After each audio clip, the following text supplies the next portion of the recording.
Assalamualaikum warahmatullahi wabarakatuh. Perkenalkan, kami dari kelompok 11. Di sini kami akan mempresentasikan tentang elektroforesis DNA dan protein.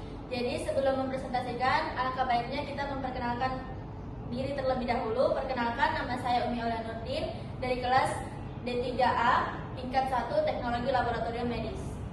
Saya Widiandini Ramadhani. Saya Yusmita. Baik, kita mulai untuk presentasinya.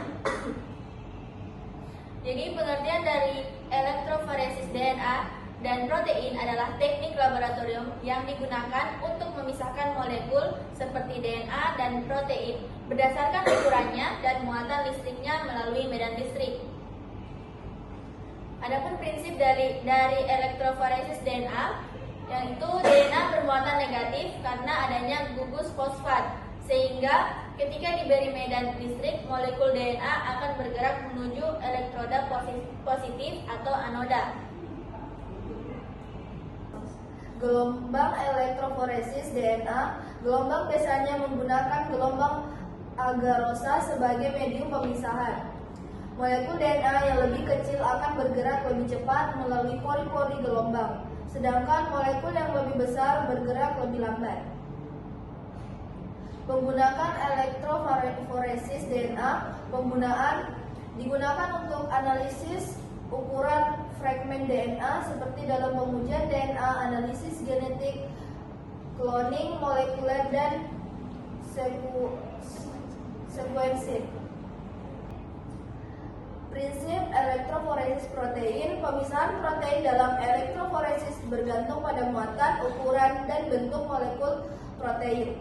Karena protein dapat memiliki muatan berbeda tergantung pada kondisi lingkungan seperti pH, sering digunakan pewarnaan khusus atau denaturasi.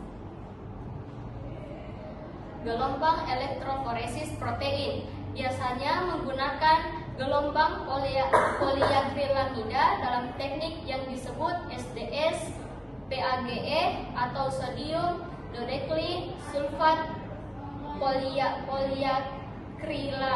Gelombang elektroforesis SDS adalah deterjen yang menambahkan muatan negatif seragam ke protein sehingga pemisahan hanya didasarkan pada ukuran protein. Penggunaan elektroforesis protein. Elektroforesis protein digunakan untuk analisis dan pemurnian protein, studi struktur protein, dan mengidentifikasi protein berdasarkan ukuran. Prosedur umum.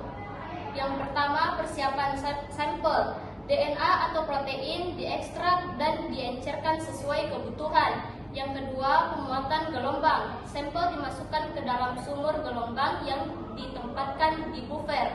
Yang ketiga, penerapan medan listrik. Listrik dialirkan melalui gelombang yang menyebabkan molekul bermigrasi sesuai ukuran dan muatannya. Yang keempat, deteksi. Setelah elektroforesis selesai, fragmen DNA atau protein dapat diwarnai dan divisualisasikan di bawah sinar UV atau pewarna kimia. Jadi kesimpulannya yaitu elektroforesis DNA dan protein adalah teknik yang digunakan untuk memisahkan molekul berdasarkan ukuran dan muatan listriknya melalui gelombang dalam medan listrik. DNA dipisahkan dengan gelombang agarosa, sedangkan protein biasanya dipisahkan dengan gelombang poliakrilamida menggunakan teknik SDS PAG. Teknik ini penting dalam analisis genetik pemurnian protein dan berbagai aplikasi bioteknologi serta forensik. Baik, terima kasih dari kelompok kami. Wassalamualaikum warahmatullahi wabarakatuh.